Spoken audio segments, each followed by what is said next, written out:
Bonjour à tous, je m'appelle Cédric Blondel, je suis journaliste au quotidien Presse Océan à Nantes, particulièrement en charge du pôle multimédia. Depuis quelques années, Presse Océan, c'est comme d'autres confrères, d'autres médias positionnés sur Internet avec un site qu'il a fait évoluer à sa manière, selon ses besoins.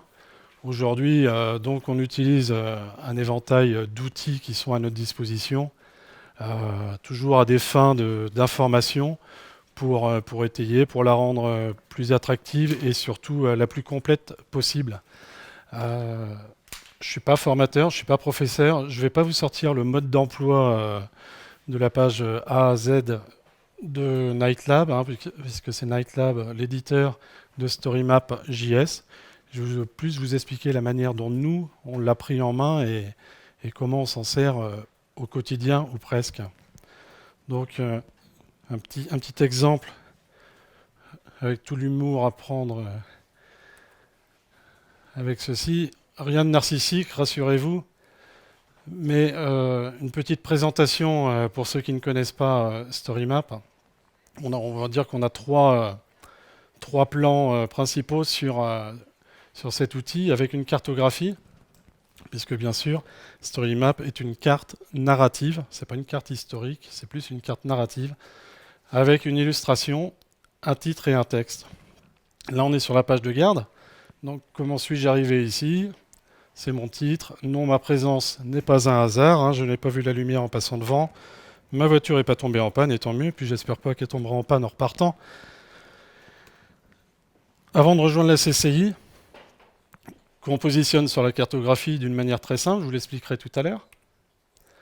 Eh bien, tout a commencé par un mail cet été, reçu pendant les vacances à Collioure. Ciel splendide, joli terrain de camping. Philippe Roux, qui était là avant moi à cette place, m'a envoyé un mail pour m'inviter à venir vous rencontrer aujourd'hui, vous expliquer un peu ce qu'était StoryMap. J'ai accepté en me disant on verra bien. Et ça va bien, je vous rassure. Fin de mail, un bain s'impose. Là, on se rend compte des difficultés du spa et parfois de la photographie qui ne veut pas se mettre à l'endroit. De retour à Nantes, Julien Kostrech me rafraîchit la mémoire et m'incite à ne pas oublier ce rendez-vous. Jusqu'à aujourd'hui, vous soyez rassurés, justement, il m'envoyait un mail tous les jours pour être sûr que je serais bien présent. C'est aussi synonyme que les vacances sont réellement bien terminées depuis très longtemps. Nous voici ensemble donc pour parler de ce fameux StoryMap. Maintenant, plus sérieusement, je vais vous parler de la manière dont Presse Océan se l'est approprié. De différentes manières, on peut l'utiliser pour le fait divers, pour le fait de société. En l'occurrence, l'affaire Tony Mellon. On l'a utilisé, c'était en septembre dernier, de mémoire. Non, c'est un peu plus tard, pardon. Au moment où Tony Mellon devait comparaître devant la cour d'appel de Rennes, on s'est dit qu'il était important, quelques années après les faits, de rafraîchir la mémoire de nos internautes et de nos lecteurs en leur proposant l'affaire depuis ses débuts jusqu'à ce procès en appel. Même si le procès en appel a été ajourné pour d'autres raisons, cette carte va encore nous servir très prochainement puisque le procès en appel a été recalé dans le calendrier de la Cour d'appel de Rennes pour le mois d'octobre. Donc, plusieurs slides, on en avait quand même une vingtaine pour vraiment expliquer les tenants et aboutissants de cette affaire. Je vais vous en montrer vraiment que quelques-uns. Où ici, encore une fois, on retrouve une cartographie pour resituer à chaque fois. Là, en rouge, on voit bien le slide qui se rapporte à l'endroit précisé sur la carte où la victime, Laetitia Perret, avait été retrouvée. Encore un autre slide se référant à cette même affaire. Je vais pas jusqu'au bout parce que, comme je vous dis, ça pourrait être assez long. Un autre exemple d'illustration de StoryMap, on l'utilise pour quelque chose de beaucoup plus ludique. Par exemple, 5 bons plans de sortie en Loire-Atlantique ce week-end. Ça, c'était juste avant l'été. On peut le faire avec 10 bons plans, voilà, on peut le décliner de différentes manières. C'est vraiment très pratique. La cartographie, là, n'a pas une valeur, je dirais, de lieu à lieu, comme sur l'affaire Mellon, pour comprendre vraiment toute l'histoire d'une affaire. Mais là, pour situer, tiens, où est-ce que je peux aller, pas loin de chez moi, avec quelque chose d'assez sympa à faire. Donc encore une fois, on a par exemple les marchés du Minanans. On a toujours une déclinaison de cette page de garde qui regroupe tout. Et ensuite, un slide singulier sur chaque affaire, enfin, sujet se référant à cette page de garde. Autre exemple, des incendies qui ont marqué la ville de Nantes. On l'a fait à chaud, c'est le cas de le dire, sur l'incendie de Saint-Donatien, dernièrement, où en rentrant à la rédaction, on s'est dit Nantes a quand même subi énormément de sinistres de grosse ampleur. On avait la cathédrale au début des années 70. On a eu plus récemment les abattoirs de Rezé, etc. Donc, on a jugé utile de pouvoir, encore une fois, rafraîchir la mémoire, c'est le cas de le dire, sur ces différentes histoires, ces différentes affaires. Alors, ici, l'avantage de cet exemple, c'est on voit qu'on a une illustration qui est une vidéo. Hein, on ne se bloque pas sur une simple photo. On peut également agrémenter d'une vidéo, de YouTube, de Dailymotion, de tout support vidéo qui est à notre disposition. Là, en l'occurrence, c'était l'incendie de Carquefou. C'est une vidéo maison, c'est une vidéo presse océan faite lors de ce sinistre. Mais on peut bien évidemment utiliser quand l'auteur l'autorise, c'est-à-dire qu'il ne met pas d'interdiction sur l'usage de sa vidéo. On peut l'utiliser sans problème, bien sûr, en la créditant pour respecter les droits de l'auteur et de ses images.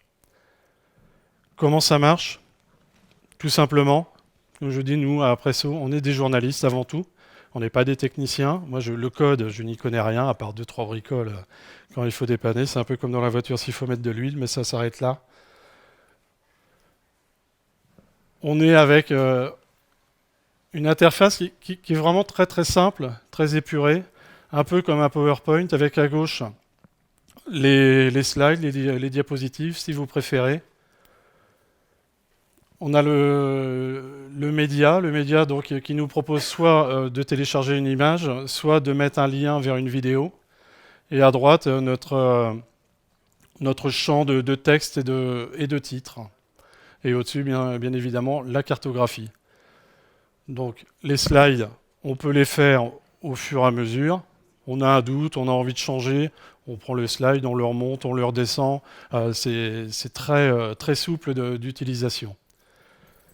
On voit ici Edit, donc qui est vraiment l'édition, et le Preview. L'avantage, c'est qu'à chaque slide créé, généré, on peut à chaque fois avoir un aperçu en temps réel, quoi. Donc tout de suite, on peut voir des choses qui pourraient être un peu discordantes ou des erreurs de frappe, etc. La mauvaise image pour l'illustration, donc encore une fois, hop, on l'adapte. C'est pas publié directement, donc on a tout le temps pour le faire.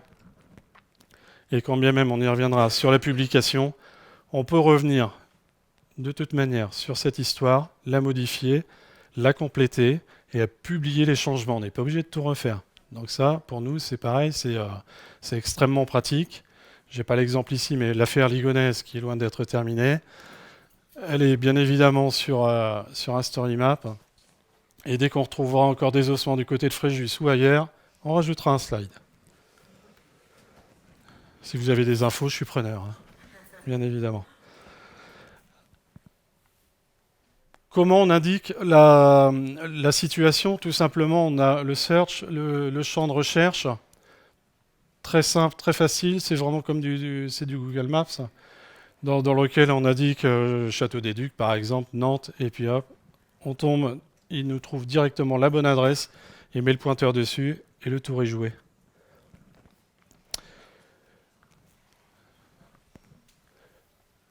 Le champ texte avec la légende, on pourra l'appeler comme ça. Vraiment, c'est simple. On est avec un gras en italique. On peut également mettre un lien Là, en l'occurrence, on voit le presse-océan, tout de suite le lien qui ressort. Extrêmement pratique. Et pour ceux qui vont un peu plus loin dans l'usage du code, c'est pas un souci. On voit le symbole de code qui permet de passer en HTML et du coup d'intervenir éventuellement sur une petite raille ou mettre des couleurs sur la police, etc., quoi. Après, faut aimer faire ça. Je reviens juste en arrière. On a bien sûr des options en haut à gauche, des options qui nous permettent de choisir notre langage, l'intégration sur cette dimension. Si on est sur un site responsive, nous c'est le cas, donc on est sur du 100% width, donc ça s'intégrera parfaitement à la largeur de notre outil internet et de presseocéan.fr. Sur la hauteur, c'est pareil, on peut jouer de la même manière. On voit qu'on peut utiliser avec une cartographie, comme on peut utiliser une image. Effectivement, on peut définir une image en fond. Nous, on ne le fait pas puisqu'on est vraiment plus sur un outil qui demande de la carto en permanence. L'appel à l'action, c'est la page de garde. Hein, c'est vraiment, si vous voulez mettre un truc, c'est par ici que ça se passe. Vous pouvez le faire de la même manière. Comme vous pouvez définir le type de cartographie que vous mettrez dans votre présentation. Voilà, par exemple, on a plusieurs types de présentations de cartes. Après, c'est vraiment au goût de chacun de l'utiliser de cette manière. Et puis, bien sûr, l'outil de partage, le plus important, on ne fait pas ça pour rien. La description, très utile de toute manière si on veut un bon référencement aussi de cette présentation. Tout comme on peut lui associer une image d'illustration qui n'est pas forcément celle de la page de garde. Voilà pour ceci. Est-ce qu'il y a des questions déjà à ce stade de la présentation? Tu parlais de vidéo, on peut mettre une vidéo native ou pas? Ou on est obligé de passer par YouTube ou Dailymotion? Bonne question. Nous, on passe toujours par notre chaîne YouTube parce que systématiquement, de toute manière, on envoie nos vidéos dessus de manière à ce que ce soit présent vraiment sur tous nos supports.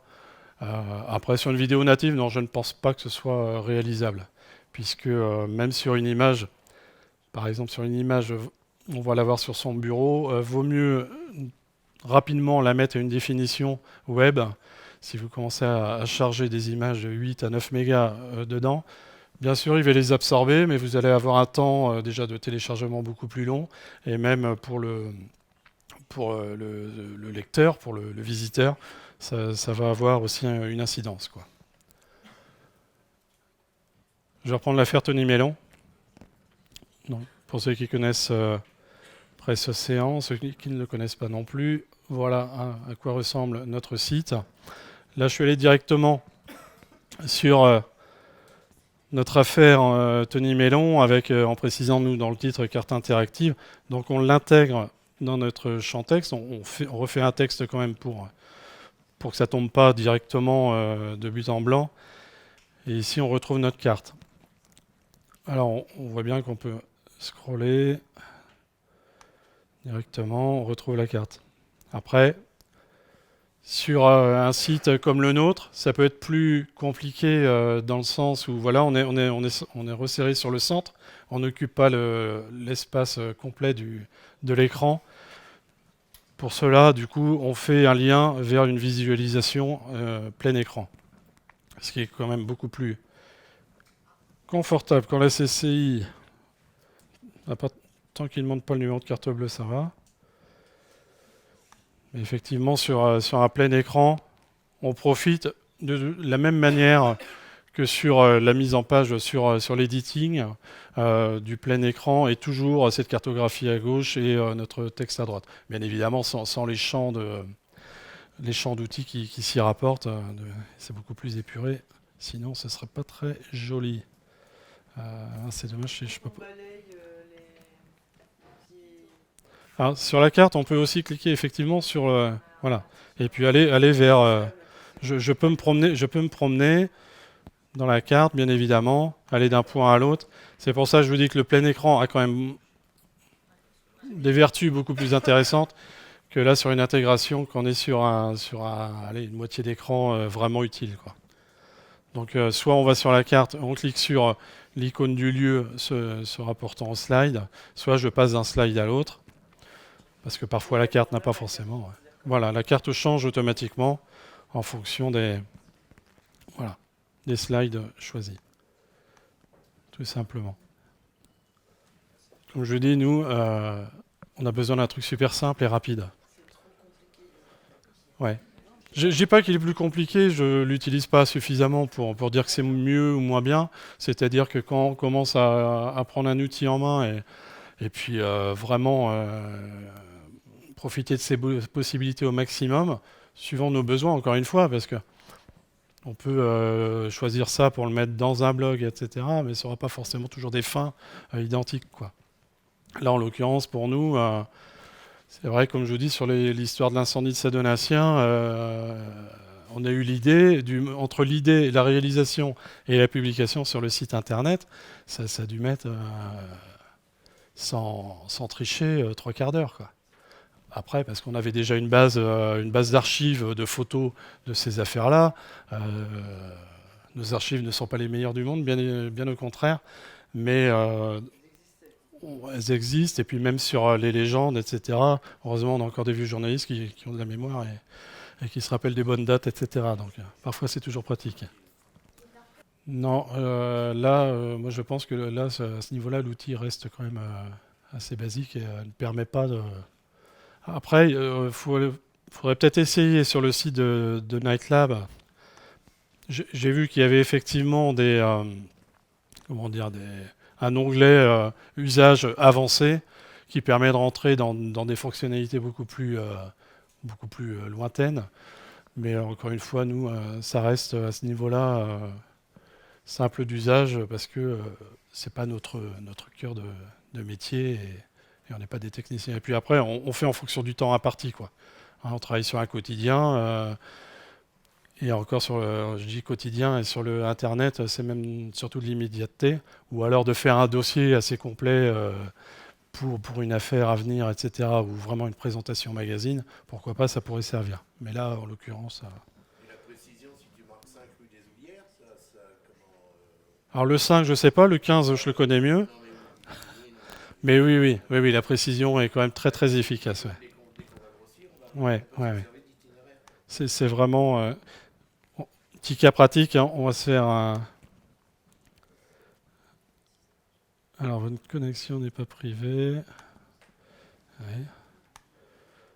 Hop. Vous voyez, moi j'utilise Map, vraiment la carte. Il y a Gigapixel qu'on peut utiliser de la manière suivante. C'est une photo, c'est une illustration qui s'affiche plein écran et sur lequel on peut venir mettre des textes, etc. Bien et compliqué à la fois, puisque si le texte est en noir, se met sur un contraste assez fort de la photo, tout de suite, on s'y perd, quoi. Julien ? Non, il en existe. Alors sur les présentations de cartes, ce qu'on voyait tout à l'heure, on peut vraiment choisir différentes illustrations de cartographie. On peut également intervenir pardon, dans la partie à droite où on a notre texte, notre titre. On peut intervenir, c'est pareil, en mettant également une photo en superposition de la carte et du texte encore par-dessus. Vraiment un principe de calque. Encore une fois, le problème, c'est la photo. Si elle ne donne pas assez de transparence pour le texte, on peut se retrouver, ou alors il faut passer du temps à choisir une partie du texte qu'on va mettre en noir, une autre partie en grise, une autre en blanc, etc. Et qui en plus sur un confort de lecture pas toujours très très efficace, quoi.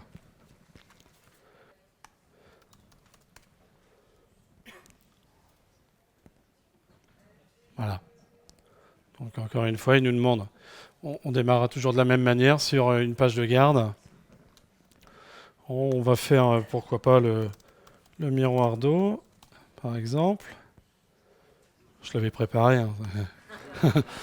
Je suis pas fou. Hein. Les miroirs d'eau qu'on pourrait faire en France. Ah oui, bah, on le fera à la prochaine session. Hein. Je crois que là, quel est l'avis Ah, de son miroir? là, voilà, j'utilise une photo qui a été définie pour un usage Internet.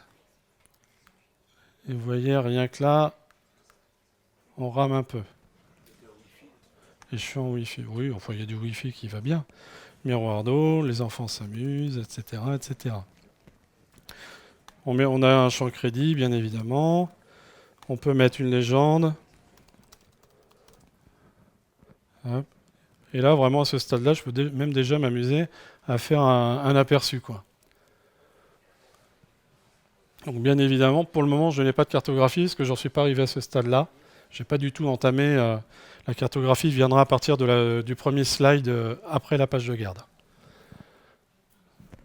Donc là, hop, tout simplement, c'est vraiment d'une simplicité enfantine. Donc encore une fois, comme je vous dis, on va mettre Nantes. Tiens, je vais essayer le miroir d'eau, mais je pense pas qu'il est déjà. On a l'avenue du miroir d'eau, mais c'est pas du tout là. Je le dis tout de suite. Château d'eau. Non, Château des Ducs. Ça me mélange contraction du miroir d'eau et du Château des Ducs. Vous voyez, c'est pas mal ça. Donc voilà, Château des Ducs de Bretagne. Et il me positionne tout de suite. Alors, on pourrait zoomer, bien évidemment, pour vérifier s'il est bien là, si on est à la bonne adresse. Alors, même si le miroir d'eau est de l'autre côté, bon, il faudrait trouver l'adresse exacte du miroir d'eau. Je ne la connais pas par cœur.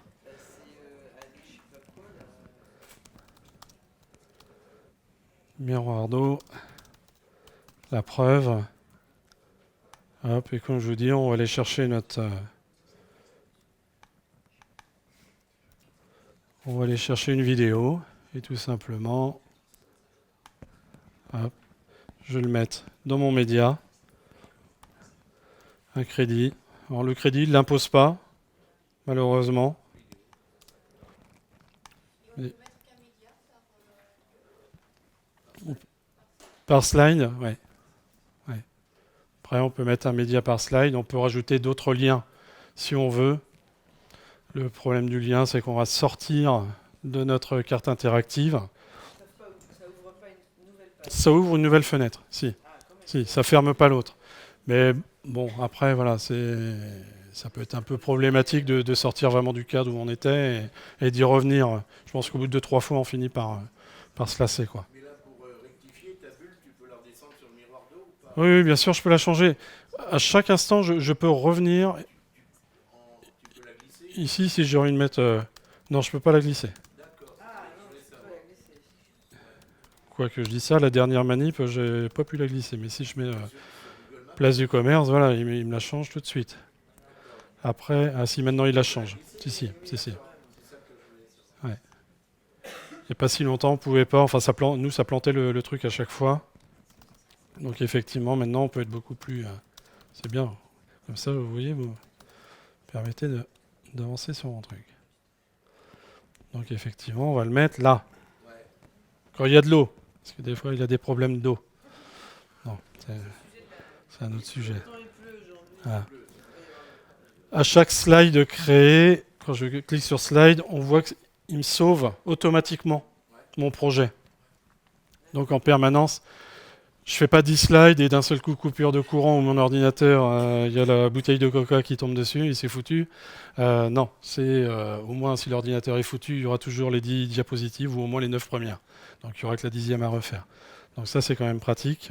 Et une photo, si tu veux la mettre, tu la mets où? Une photo, Ouais, une photo, c'est pareil. upload image, télécharger une image. Pas dans ton disque, d'accord, ok. Il suffit tout ça. Encore une fois, c'est Très simple. il faut définir ces photos sur une bonne résolution avant, sur une résolution web, pour éviter que ce soit trop lourd, etc. Après, par expérience, ouais, sur l'expérience qu'on a pu en avoir à ce jour, il faut, comme StoryMap, c'est presque un storyboard où on prépare presque son travail en amont. Même si on va le repatiner, mais déjà de se donner les grandes lignes, c'est très important pour éviter de perdre du temps. Déjà avoir sa base de photos. Par exemple, j'ai Dominique Bloyer à la rédaction qui a fait quelque chose sur la poche de Saint-Nazaire.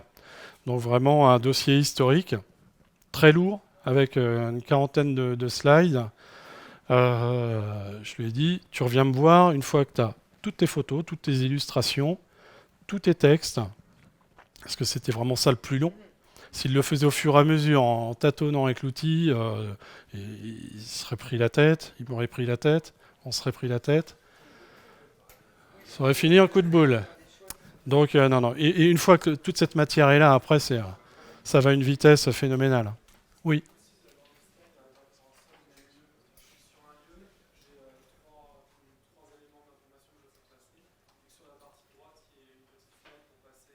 Attends, je me rapproche parce que j'ai pas entendu le début.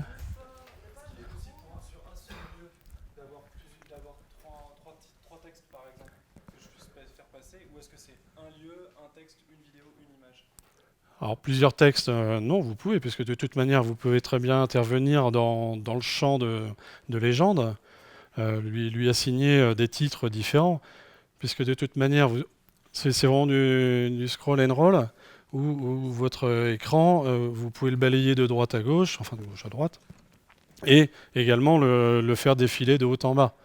Donc c'est pareil, votre texte, vous pouvez très bien avoir quelque chose à plusieurs niveaux. Ouais. Non, non. Non, non, vous pouvez scroller sans problème dedans et c'est même plutôt sympa. C'est pour ça qu'encore une fois, la visualisation en plein écran est beaucoup plus vertueuse qu'une intégration dans un blog ou un site qui va être bloqué par sa largeur à 640 pixels, par exemple. Oui.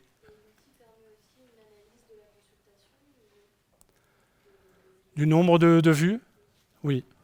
Oui, oui, vous pouvez...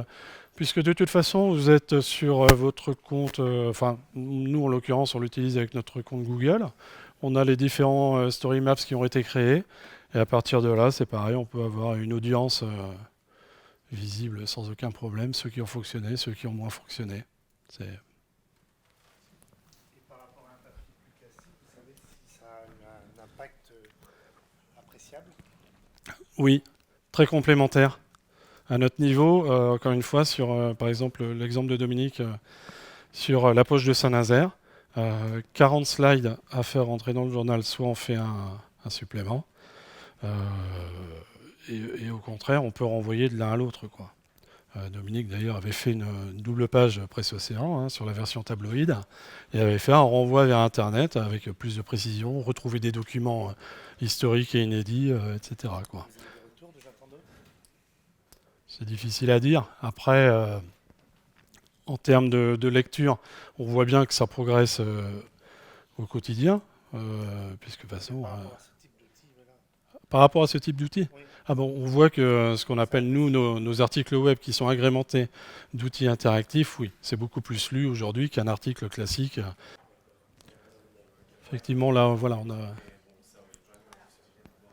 Et là, on en profite vraiment. Et là, par exemple, celui-ci, avant l'affaire Mélon, a vraiment été très, très regardé, enfin, d'après les audiences qu'on avait eues. Et beaucoup plus ce qu'on appelle une DMA, un article web classique, qui aurait été de dire demain ou dans la semaine prochaine, il y a le renvoi en appel qui démarre à Rennes du procès Mélon. Celui-ci, tout de suite, a pris une ampleur un peu plus importante. Ben oui, oui, non, non, mais voilà, c'est vraiment, ça fait vraiment partie de ses avantages, quoi. Encore une fois, c'est pareil, on peut avoir un story map sans faire un fond de copie presque et l'utiliser chaque semaine, par exemple, pour nos sorties. On peut très bien avoir nos 5 sorties en Loire-Atlantique ce week-end et on le duplique tout simplement, tout en changeant les slides au besoin. Et on n'est pas obligé de repartir à zéro à chaque fois, quoi. Voilà. Les stats, il faut aller voir directement, je crois, dans Google. On ne l'a pas directement sur l'outil même, mais vous l'avez sur votre compte Google, quoi. Donc là, je peux pas vous le montrer parce que je ne suis pas connecté au réseau interne. Voilà, je crois que mon temps de parole est écoulé. Merci.